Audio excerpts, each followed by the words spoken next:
Buenos días a todos. Soy María Ángeles Gotor del Servicio de Neumología del Hospital Miguel Servet y encargada de llevar a cabo la consulta de diagnóstico rápido del cáncer de pulmón. Con este vídeo de presentación sobre el cáncer de pulmón queremos unir fuerzas para mejorar la coordinación entre todos nosotros, entre atención primaria y neumología, pues para poder avanzar en el diagnóstico temprano de esta patología, por el impacto y la importancia que tiene en ese diagnóstico temprano en el pronóstico del cáncer de pulmón. Porque a pesar de los avances muy importantes que se han llevado a cabo en los últimos años, tanto desde el punto de vista de diagnóstico, con una serie de aparataje que nos permite acceder a estaciones ganglionares y a localizaciones que hace unos años no podía ser. Y repito, a pesar de los avances tanto diagnósticos y también desde el punto de vista terapéutico, que ha avanzado mucho para esta patología, sin embargo, todavía los últimos datos que disponemos, pues sigue siendo el cáncer de pulmón un tumor con una elevada mortalidad. Tan alta como que supera a la suma de la mortalidad de tres cánceres muy prevalentes como son el cáncer de colon, el cáncer de mama y el cáncer de próstata. Ya digo, tres cánceres muy prevalentes en los que sí que se ha avanzado mucho en ese diagnóstico temprano y las consecuencias que eso ha conllevado en cuanto al pronóstico de estos tumores. Es decir, nos queda un largo camino por recorrer en cuanto a este cáncer, el cáncer de pulmón, en ese diagnóstico precoz y en esa mejoría en cuanto a la supervivencia se refiere. Porque atendiéndonos a los datos en los que disponemos en estos momentos, la magnitud del problema es muy seria, como pueden quedar reflejadas en estas cifras. Cada año se diagnostican en España alrededor de 30.000 nuevos casos de cánceres de pulmón, datos de la Sociedad Española de Oncología de este último año. La supervivencia, a pesar de esos avances a los que he hecho referencia anteriormente, a lo largo de estos últimos años no supera el 12% a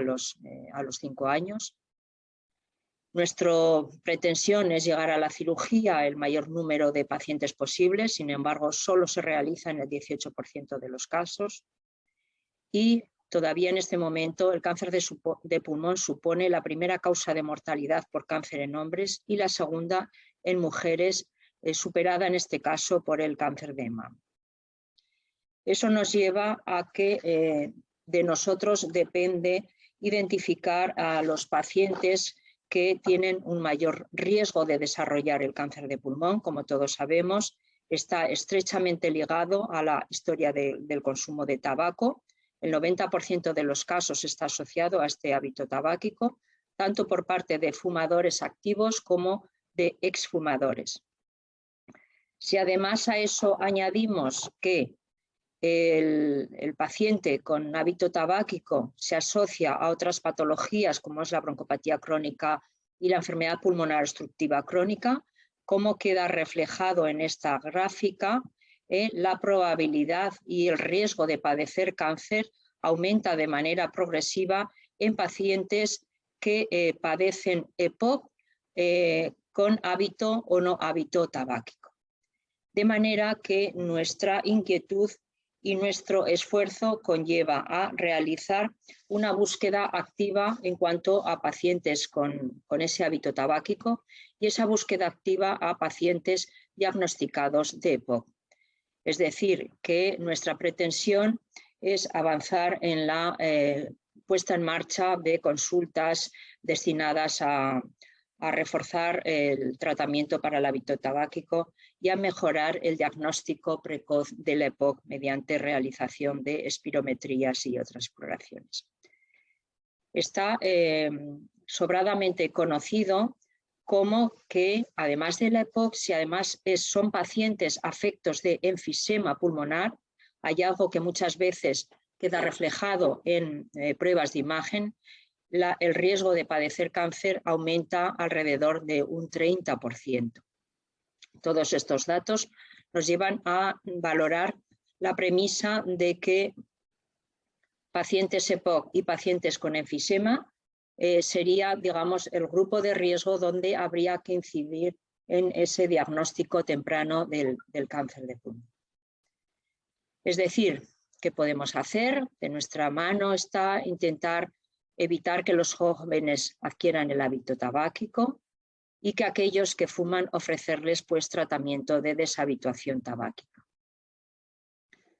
Además de esa búsqueda activa del cáncer de pulmón, tenemos otras situaciones, intentar valorar pacientes con una determinada sintomatología que nos puedan orientar hacia este tipo de patología, teniendo en cuenta que hay un 15% de pacientes que no cursan con ningún síntoma y que eso nos demora en muchas ocasiones el diagnóstico. Sin embargo, hay otros síntomas, como pueden ser, como queda reflejado en esta imagen, la hemoptisis, unos síntomas o signos sin otra explicación que persiste durante un periodo de tiempo de 3 semanas o más, como son esas toses persistentes, una pérdida de peso involuntaria, disnea o incremento de la disnea habitual, dolor torácico de perfil no coronario o de hombro. En muchas ocasiones nos encontramos con relativa frecuencia pacientes que aquejan dolores de hombro, de la espalda, que atribuyen a problemas de tendones, de huesos, etcétera, y que a veces demora otras patologías subyacentes como pueden ser patologías pulmonares o el cáncer de pulmón. La existencia de una disfonía de un tiempo de evolución no atribuible a otros motivos o cambios inexplicables de los síntomas basales de los pacientes en pacientes que sí que ya son diagnosticados de una EPOC, que a veces se atribuyen a esa EPOC, la tos, la disnea, pero que son síntomas que, como digo, persisten en el tiempo y que hay que investigar un poquito más. Esa tos perruna, esa tos persistente, que hay que valorar otras posibilidades. Y esas otras posibilidades, el acceso más inmediato es hacer una placa de tórax. Placa de tórax que también, igual que con los síntomas, hay un 25% de pacientes que son placas anodinas, que no nos dicen nada, pero que también hay un tanto por ciento elevado que reflejan unos determinados imágenes que nos da pie a pensar que ahí hay algo atribuible a un posible cáncer de tórax. Es decir, como primer escalón en este tipo de pacientes, acceso inmediato a una radiografía de tórax. Porque a veces es lamentable en ver cómo imágenes nodulares pequeñitas descritas en una placa de tórax que quedan un poco a veces inadvertidas, pues que si no hacemos un seguimiento puede pasar como en este paciente que 2 años después encontramos una masa pulmonar, una afectación de todo el mediastino pulmonar que nos lleva a que un paciente que podría ser perfectamente quirúrgico y con buen pronóstico de vida, pues la evolución ha sido absolutamente tórpida y probablemente con un relativo mal pronóstico. A pesar de las placas de tórax, no nos dejemos engañar, que hemos dicho que hay un 25% de pacientes que las placas son anodinas, que no nos dicen nada y que el diagnóstico a veces más fiable por la sensibilidad y especificidad que tienen es el TAC torácico. Es la prueba PRINCES para valorar imágenes nodulares, imágenes de masas, pero sobre todo esos pequeños nódulos que a veces detectamos, que ahí sí que podemos encontrar lesiones tumorales en estadios muy iniciales y con un muy buen pronóstico. De manera que el escáner es nuestra exploración fundamental y ahí es hacia donde vamos, escáner de bajas dosis de radiación, que es por donde tenemos que ir dirigido el camino hacia el diagnóstico precoz del cáncer de pulmón. Ante todo paciente que por síntomas o por pruebas de imagen son susceptibles de diagnóstico de un cáncer de pulmón, han de ser dirigidos a esta consulta que todos ya conocéis, consulta de diagnóstico rápido de cáncer de pulmón, cuyos objetivos es llegar a un diagnóstico histológico, hacer un estadiaje de esa enfermedad, valorar la extensión tumoral, intentando por el planteamiento y por las formas de trabajar de esta consulta y por los pactos que tenemos con otras especialidades, pues intentar disminuir las demoras en ese diagnóstico y en ese tratamiento. Ya digo, por eso implicaciones que tenemos con otras especialidades, llámese con radiología, anatomía patológica, oncología, etcétera, para intentar, pues ya digo, disminuir las demoras. Al mismo tiempo son pacientes que clínicamente pues están estables y que indudablemente no necesariamente tienen que estar ingresados en un hospital para hacer todas estas pruebas diagnósticas y porque a priori las demoras serían muy similares. Es decir, y para terminar, con este vídeo, ya digo, nuestros retos es una manera de presentarme ante vosotros, presentar nuestra consulta de diagnóstico rápido para establecer una serie de estrategias adaptadas a nuestro medio con la intención de evitar el retraso diagnóstico en pacientes con riesgo de cáncer de pulmón, siendo una de ellas mejorar y facilitar la comunicación directa entre atención primaria y atención especializada. De ahí que lo que pretendemos, ya digo, con este vídeo es hacernos presentes, porque ante toda sospecha de cáncer de pulmón se puede acceder de una manera más o menos inmediata a esa consulta de diagnóstico rápido mediante lo que ya ahora se está haciendo,